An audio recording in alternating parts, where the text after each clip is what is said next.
예수님의 공생의 사역 마지막 주간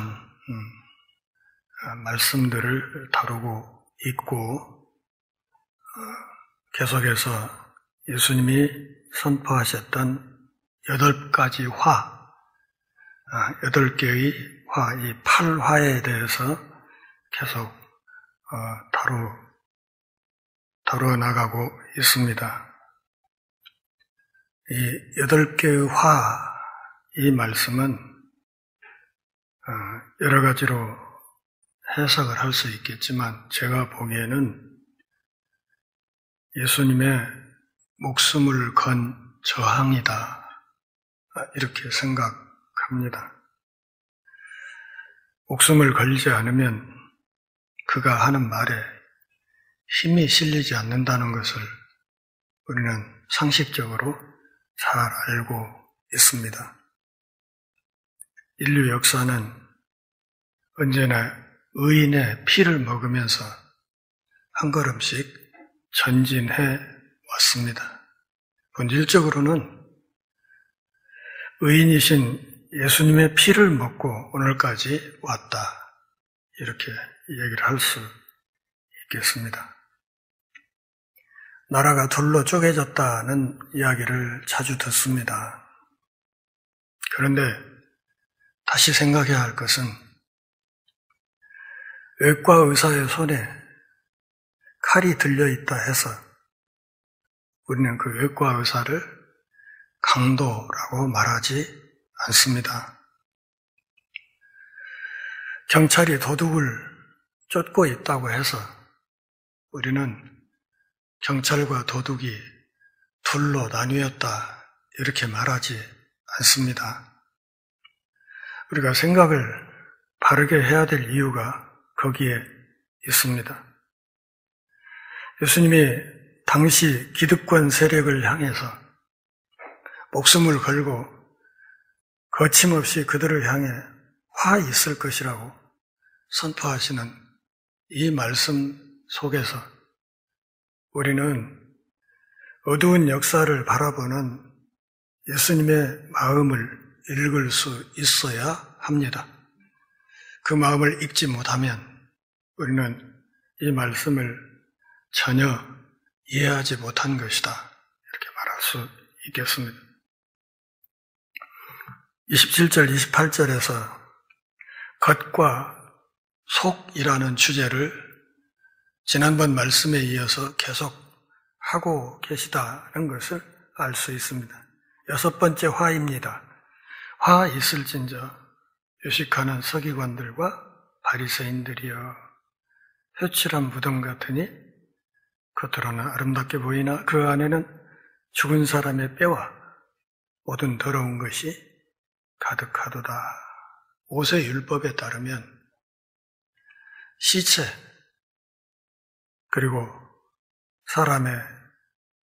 죽은 사람의 뼈를 만지는 것은 심각한 부정이었습니다.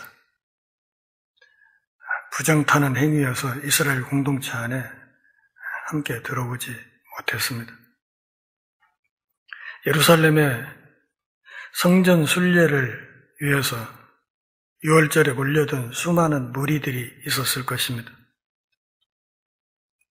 유대인들은 순례객들과 거기에 온 사람들이 부정타지 않도록 길가에 있는 무덤에 하얀 석회를 발랐습니다. 본문의 회칠한 무덤이 바로 그런 것을 말하는 것입니다. 하얗게 석회를 칠해서 표가 잘 나도록 함으로써 이 석회칠이 바로 경고의 표지라는 것을 말하고 있는 것입니다. 흰색으로 석회를 발랐기 때문에 겉은 굉장히 밝아 보이지만, 그러나 그 무덤 속에는 아주 불결한 사람의 해골이 널려 있는 것입니다.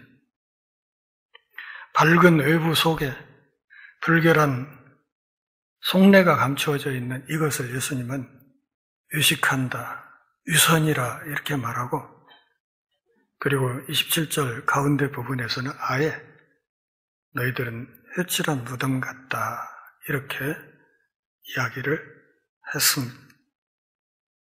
겉보기에는 사람들에게 옳게 보이는 것 같지만 안으로는 외식과 불법이 가득하다고. 그러니까 무덤 속에 있는 뼈가 상징하는 것은 무엇입니까? 불법이라는 것입니다. 겉으로는 괜찮아 보이는 것 같은데, 겉으로는 의로워 보이는데 그 내면은 한없이 추하다고 이야기했습니다. 에스겔서 13장 14절부터 16절까지 말씀을 보면 내가 내 노를 담과 회칠한 자에게 모두 이루고 라는 말이 있습니다. 구약에도 회칠한 자라는 말이 등장하고 예수님은 어쩌면 이 말씀을 머릿속에 두고 그들을 향해 회칠한 무덤이라고 했을 것입니다. 율법을 문자적으로 순종하는 것이 중요한 것이 아니라 그 율법에 담긴 하나님의 본질적인 뜻에 민감하여 그리고 그 뜻에 순종하는 삶, 이것이 정말로 하나님의 말씀에 순종하는 것이라고 이야기한 것입니다. 마태복음 5장 48절에서 이민 산상수훈에서 예수님이 말씀하셨습니다. 아버지의 온전하심과 같이 너희도 온전해야 된다. 아버지의 온전함을 닮아가는 자녀가 되어야 한다. 이렇게 말씀하셨습니다. 아버지의 온전함, 오늘 본문에 기대어서 해석하면 뭡니까? 겉과 속이 같은 것입니다. 겉과 속이 다른 것이 아니라 겉과 속이 같은 아버지의 그 온전하신 본성을 닮아가는 것이 하나님의 자녀들에게 대단히 중요한 것이다. 7번째 화를 29절부터 36절까지 소개하고 있습니다. 화 있을진저 외식하는 서기관들과 바리새인들이여 너희는 선지자들의 무덤을 만들고 의인들의 비석을 꾸미며 이르되 만일 우리가 조상 때에 있었더라면 우리는 그들이 선지자의 피를 흘리는데 참여하지 아니하였으리라 하리네. 순교자 파리를 한다 이거죠. 수많은 선지자들의 순교했던 이들의 무덤을 꾸미면서 그리고 그 앞에 화려한 대리석 비석을 세워놓으면서 선지자들의 이름을 팔아서 자기들의 신앙이 상당히 괜찮은 것처럼 쇼를 하면서 이르기를 이 선지자들을 죽였던 우리 조상들 때 만일 우리가 살았더라면 우리는 그런 짓 안 했을 거야. 이렇게 얘기를 한다는 거예요. 무덤을 꾸민다. 무덤을 장식한다. 예수님은 선지자들의 무덤을 꾸미면서 자기들의 신앙이 괜찮은 것처럼 쇼하는 이런 사람들에게 더 심각한 책임이 있다고 말씀하고 있습니다. 무덤이 말하는 그 죽음에 대한 책임이 선지자들이 무덤을 만들고 비석을 꾸미는 자들에게도 있다. 이렇게 말씀하시는 것입니다. 30절에 있는 이 참여하지 아니하였다 하는 이 참여라는 말의 속뜻은 그들이 지금 세례 요한과 예수님을 죽이는 일에 앞장서고 있다. 다시 말하면 하나님에 대해서 노골적으로 반역하고 있으면서도 선지자들의 무덤을 꾸미고 비석을 세우는 이 일을 통해서 자기들은 아닌 척 그렇게 쇼하고 있다 하는 것을 말하는 것입니다. 겉으로는 경건해 보이지만 그러나 속에는 하나님을 향한 여전한 반역으로 가득 차 있다고 이야기를 하는 것입니다.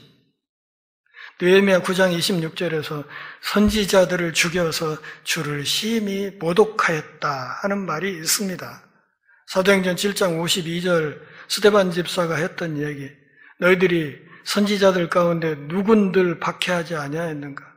그들이 죽였고 이제는 살인한 자가 되었다고 이야기를 했습니다. 데살로니가전서 2장 15절 16절에서 선지자들을 죽이고 쫓아내고 그렇게 해서 자기 죄를 항상 채운다 이렇게 비난하고 있습니다. 구약의 수많은 선지자들만 죽였던 것이 아니라 마침내는 하나님이 친히 보내신 그 아들 메시아를 거부하고 죽이려 하는 그런 악한 짓을 도모하면서도 겉으로는 선지자들이 무덤을 만들고 그들의 대리석 비석을 세우고 그들을 칭송하면서 우리는 우리 조상들과는 다르다고 자위하는 그들의 위선을 책망하시는 것입니다. 31절에서 노골적으로 그들의 실체를 까발립니다. 같이 읽죠. 그러면 너희가 선지자를 죽인 자의 자손임을 스스로 증명하미로다. 너희들이 그 말에서 너희 조상들이 선지자들을 죽였다고 했으니까 너희들 입으로 우리가 선지자들을 죽인 우리 조상들의 후손이라는 것을 너희 입으로 고백하고 있지 않느냐.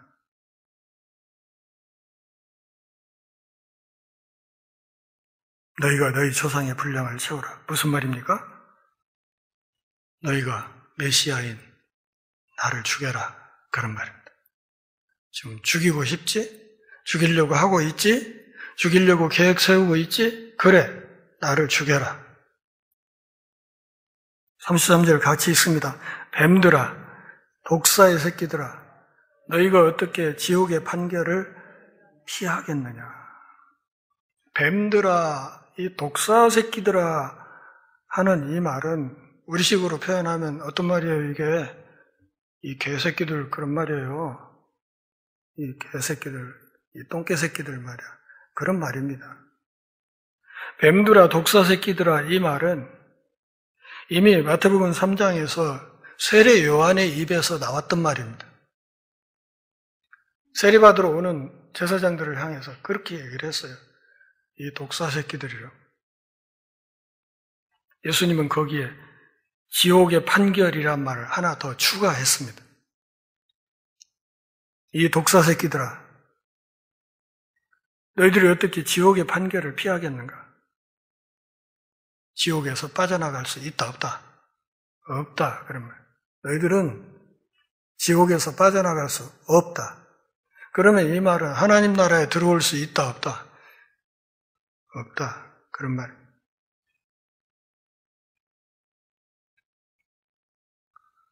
나를 죽이려고 하고 있지? 메시아인 나를 죽이는 너희들이 지옥의 판결을 피할 수 없다. 하나님의 진노는 확정되어 있다. 이렇게 말씀하신 것입니다. 그러니까 세례 요한이 했던 말에 지옥의 판결을 덧붙임으로써 예수님은 세례 요한과 당신을 나란히 놓고 있는 것입니다. 세례 요한을 죽인 너희들이 결국은 메시아인 나도 죽이려고 하고 있는 거 아닌가? 요한이 순교자라면 이제 그들의 손에 죽게 될 예수님 역시도 참혹한 순교자가 될 것이라고 말씀을 하신 것입니다. 34절 같이 읽겠습니다. 그러므로 내가 너희에게 선지자들과 지혜 있는 자들과 서기관들을 보내매 너희가 그 중에서 덜어는 죽이거나 십자가에 못 박고 그 중에서 덜어는 너희 회당에서 채찍질하고 이 동네에서 저 동네로 따라다니며 박해하리라. 34절 이 말씀에서 예수님은 구약 이스라엘 역사를 포함해서 인류 역사 전체를 요약하고 있습니다. 이스라엘의 과거와 이스라엘의 현재와 이스라엘의 미래를 말하고 있습니다. 과거에 그들이 뭐 했습니까? 선지자들을 죽였습니다. 현재 그들이 뭐 하고 있습니까? 세례 요한을 죽였고 이어서 예수님을 죽이려고 하고 있습니다. 미래에 그들이 뭘 할 겁니까? 예수 믿는 사람들을 박해할 것이라고 이야기했습니다. 인류 역사 전체를 이렇게 요약한 겁니다. 선지자들을 죽였고 세례 요한과 예수님을 죽이고 있고 앞으로 예수 믿는 사람들을 끊임없이 박해하고 괴롭힐 것이다. 그런데 그들에게 파송한 사람들의 목록이 세 가지로 요약되어 있죠. 선지자들, 현자들, 서기관들. 이게 뭐예요? 이게 전도자들이에요. 오늘의 우리가 바로 이런 사람들. 시대의 선지자이고 시대의 현자이고 하나님의 말씀을 증거하는 서기관들이에요. 보낸다 하는 이 말이 헬라어 성경에 현재형으로 표기되어 있는 것으로 보아서 이 일이 예수님 다시 오시는 그날까지 지속된다 하는 것을 말하고 있습니다. 그런데 이 선지자들과 지혜 있는 자들과 서기관들을 누가 보냈다? 내가 보냈다. 그렇게 말씀하고 있습니다. 구약의 선지자들도 누가 보내시다? 예수님이 보냈다. 그 이야기를 하고 있는 것입니다. 내가 파송했다. 너희들의 마음을 돌이키려고 내가 보냈다. 다 죽였다. 지금도 죽이고 있다. 앞으로도 죽이려고 할 것이다. 지금 현재 너희 앞에 놓인 아주 중요한 과제가 하나 있는데 그것이 메시아이신 나를 십자가에 죽이는 일이 될 것이다. 이것이 반역의 절정이 될 것이다. 이렇게 말씀하신 것입니다. 제가 서두에 예수님이 목숨 걸고 저항하고 있다 하는 말씀을 드렸던 이유가 바로 여기에 있는 것입니다. 그래, 나까지 죽여라. 그런 말이죠. 나도 죽여라. 그렇게 해서 너희 속이 시원할 것 같으면 그냥 나도 죽여라. 이런 말입니다. 35절 같이 읽겠습니다.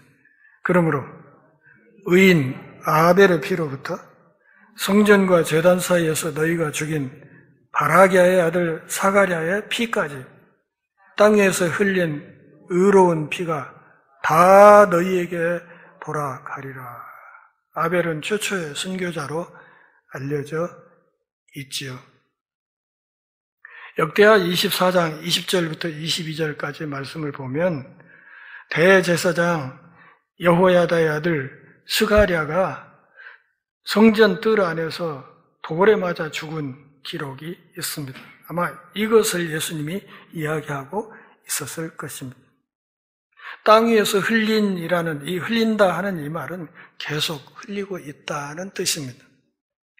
이 한 사람 죽는 그것으로 흐르는 피가 끝난 것이 아니라 인류 역사 속에 그 피가 계속해서 흐르고 있다고 이야기를 하는 겁니다. 그 의로운 피, 그것이 너희에게 돌아가리라. 의로운 피라는 말은 무죄한 피라는 말이에요. 죽을 이유가 없는 사람이 죽었다. 죽을 이유가 없는 사람을 죽였다. 그 의로운 피가 너희에게 돌아갈 것이다. 이렇게 말씀합니다. 이제 앞으로 우리가 보겠지만 마태복음 27장 25절에서 그들이 예수님을 십자가에 못 박아 죽이라고 하면서 외친 소리가 있습니다. 같이 읽습니다. 백성이 다 대답하여 이르되 그 피를 우리와 우리 자손에게 돌릴지어다. 오늘 십자가에 매달아 죽이는 저 예수의 피, 그 피값 우리와 우리 후손들이 감당하겠다. 기꺼이 감당할 것이니 저 예수를 십자가에 매달아 죽이만 달라. 이렇게 얘기했어요. 제 스승인 김소윤 박사는 바로 이 말씀을 옛 언약의 종결 시점으로 봅니다.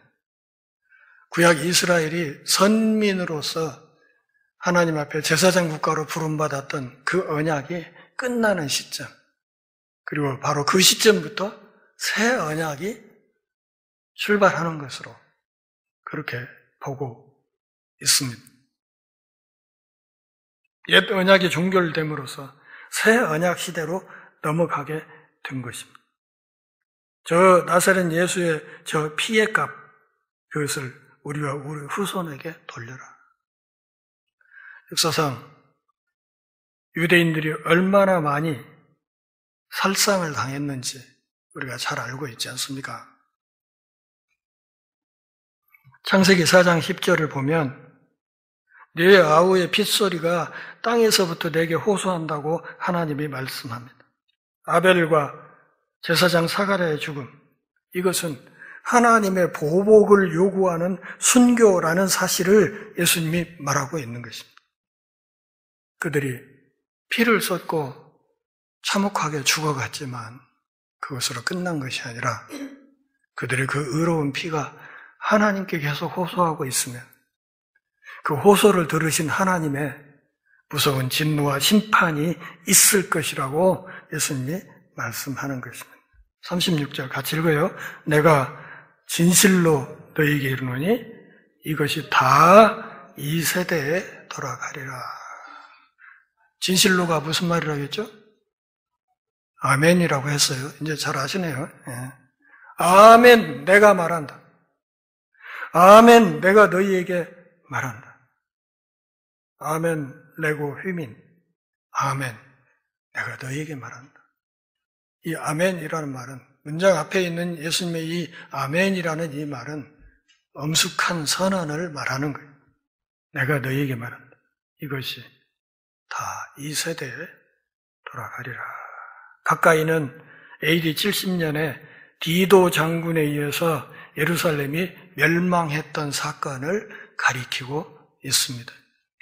이제 한 30-40년 뒤에는 예루살렘이 멸망하는 거예요. 성전이 돌 위에 돌 하나 안 남고 무너지게 될 거예요. 그리고 디도 장군이 예루살렘을 3년간 포위하고 모든 보급선을 차단하는 속에서 예루살렘 안에서 굶어 죽은 사람이 엄청나게 많이 나왔어요. 그때 역사가들은 예루살렘에서 110만 명이 죽었다고 이야기를 해요. 110만 명. 숫자가 작은 수가 아닙니다. 사람 110만 명이 죽었다 이거예요. 그 중에 일부는 굶어 죽었고. 예수님 말씀이 그렇게 성취되었던 것입니다. 그래서 이 참혹한 멸망의 시점을 내다보고 계신 예수님이 37절부터 39절까지 말씀해서 그들을 향해 마지막으로 회개를 촉구합니다. 돌아서라. 돌아서라. 이 죽음의 행진을 멈춰라. 이렇게 호소하십니다. 36절까지로 예수님의 목숨을 건 저항, 그 말씀은 끝이 났어요. 8개의 화가 끝났습니다. 더는 할 말이 없다는 것이죠. 예수님의 공개적인 호소가 이걸로 완전히 끝났습니다. 그러면서 예루살렘을 부릅니다. 예루살렘아, 예루살렘아, 선지자들을 죽이고 네게 파송된 자들을 돌로 치는 자여, 암탉이 그 새끼를 날개 아래 모음같이 네가 네 자녀를 모으려 한 일이 몇 번이더냐? 그러나 너희가 원하지 아니하였도다. 구약의 선지자가 몇 명입니까? 그게 여기 몇 번이라는 말이에요. 예수님이 이스라엘 백성을 돌이키기 위해서 수많은 선지자들을 보냈다 이거죠. 내가 너희를 암탉이 병아리를 품으려 한 것처럼 품에 안고 가려고 얼마나 몸부림을 쳤는지 아느냐 이렇게 말. 예루살렘아 예루살렘아 하는 이 말은 예수님이 사울을 부를 때도 이렇게 말했죠. 사울아 사울아 네가 왜 나를 핍박하냐. 2번이나 이렇게 부른 것은 그분의 애절한 마음, 안타까운 애정과 분노를 녹여낸 말씀입니다. 마태복음 5장 35절의 말씀을 보면 예루살렘을 일컬어 뭐라고 말했습니까? 큰 임금의 성이라고 했습니다. 큰 임금이 누구예요? 예수님이죠. 그분의 도성, 메시아의 도성에서 메시아가 보낸 선지자들을 수없이 죽이고 메시아가 파송한 사람들을 돌로 쳐 죽이는 이런 짓들을 한 그것, 수많은 선지자와 수많은 종들을 파송한 하나님의 행위, 이것이 암탉이 병아리를 품에 모으려 한 일이 됐다.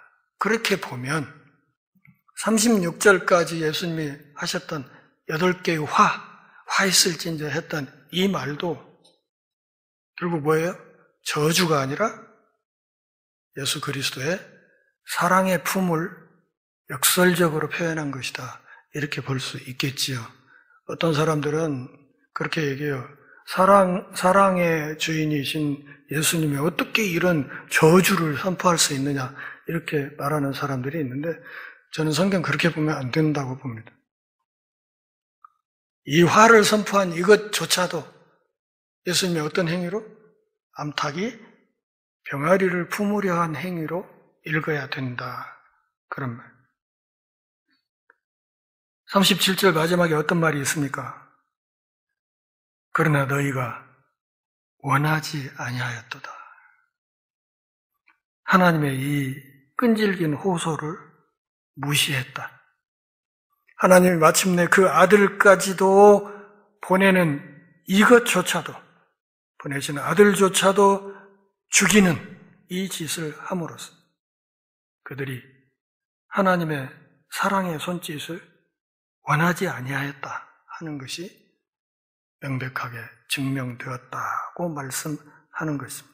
돌로 쳐 죽이는 것은 우상 숭배자를 처형하는 방법이었어요. 투석형, 돌로 때려 죽이는 거. 스데반 집사가 그렇게 죽었지 않습니까? 하나님의 보호와 인도를 거부하고 끝끝내 메시아를 죽일 음모를 꾸미고 있는 당시 유대교의 기득권자들이 참으로 서글프고 참담한 길을 그들 스스로 걷고 있다. 이렇게 말하고 있는 것입니다.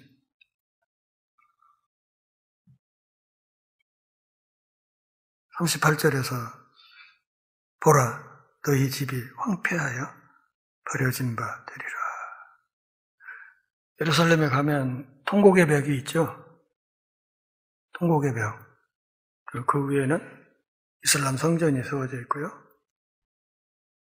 통곡의 벽이 성전의 주춧돌입니다. 그 앞에 가서 실컷 울고 옵니다. 그래서 통곡의 벽이라고 해요. 저는 울기 싫어서 안 갔어요.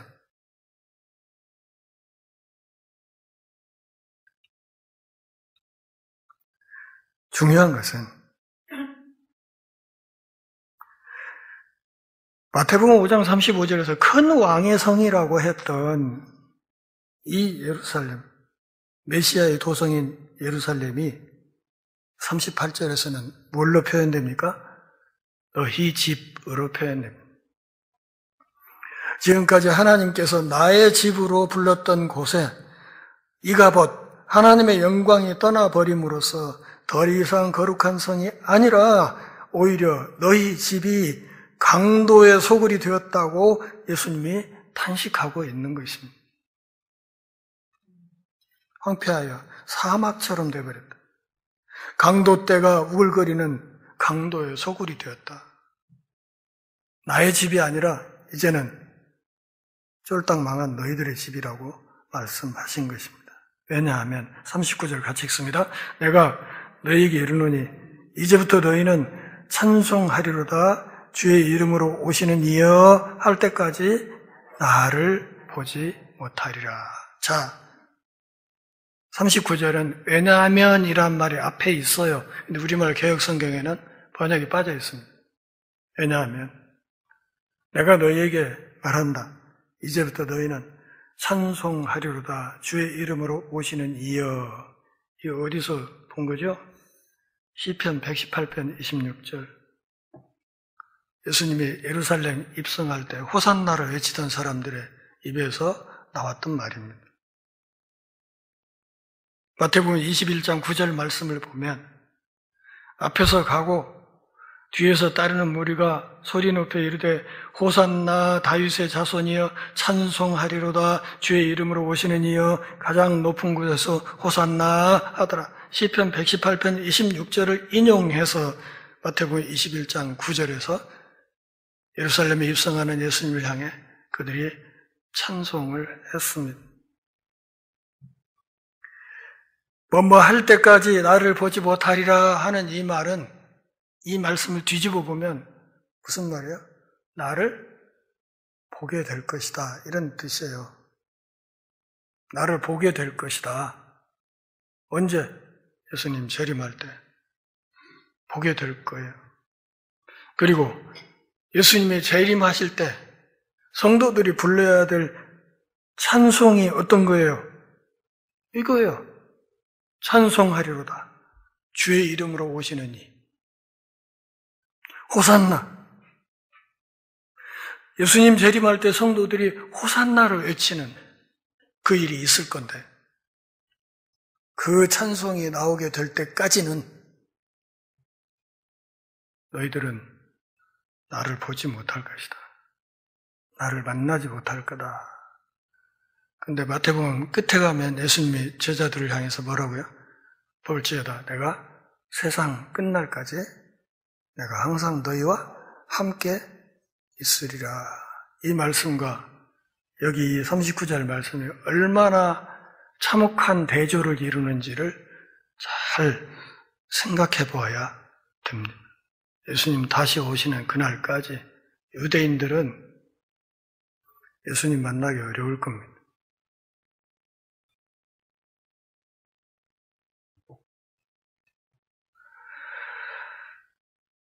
한시적이다.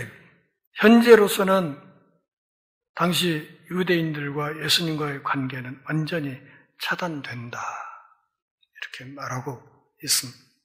그리고 그분과의 관계는 그분을 믿는 제자들의 삶 속에서 확인될 수 있다, 이렇게 말씀하시는 것입니다. 그러므로 지금까지 얘기했던 예수님의 8개의 화, 이것은 단순한 저주가 아니라 무엇이다? 예수님의 사랑의 초대다. 그래서 37절부터 39절까지 8개 화의 결론으로 예루살렘을 향해서 애타게 부르는 말씀으로 얘기를 한 거예요. 돌이키라는 거예요. 돌아서라. 이 코앞에 멸망이 다가왔으니 빨리 돌아서라고 호소하는 것입니다. 사랑하는 동역자 여러분, 하나님이 우리의 모든 것을 다 보고 계십니다. 믿습니까? 저는 역사의 표면이 어떻게 흘러가든 그 이면에서 보이지 않게 활동하시는 하나님의 보이지 않는 손, 그 신의 한 수를 오늘도 믿고 있습니다. 아무리 잔머리들을 굴리고 이렇게 저렇게 해서 자기 기득권, 자기 밥그릇 챙기고 지키려고 애를 써도 결국은 하나님의 심판의 손길이 작동될 것이다. 저는 그렇게 믿고 있습니다. 왜? 하나님이 다 보고 계시기 때문이고, 아울러서 따라서 하시죠. 종말이 오고 있다. 이건 사실이에요. 예수님의 공적인 재림이 오든 아니면 그날 이전에 우리 개인의 삶의 종말이 오든 어느 쪽 종말이든 간에 종말은 오고 있습니다. 그걸 알고 근신하는 삶을 살아야 됩니다. 그러기에 본문 뒤쪽에서 예수님이 제자들을 향해서 뭐라고 말씀하십니까? 깨어 있으라고. 깨어 있어야 된다고. 그렇게 말씀을 하십니다. 깨어서 시대의 어두움을 직시하고 하나님의 바른 말씀 위에서 이 어두운 세상에 빛으로 나타나는 하나님의 백성들 다 될 수 있기를 바랍니다. 기도하겠습니다. 하나님 아버지, 오늘도 함께 모여 경배하며 제 말씀 듣는 복 주셔서 고맙습니다. 삶이 다하는 그날까지 우리 주 예수 그리스도와 동행하며 어두운 시대에 빛이 되고 살맛 나지 않는 이 세상에 살맛 나는 세상의 소금이 될 수 있도록 은혜를 허락하여 주옵소서. 예수님의 이름으로 기도합니다.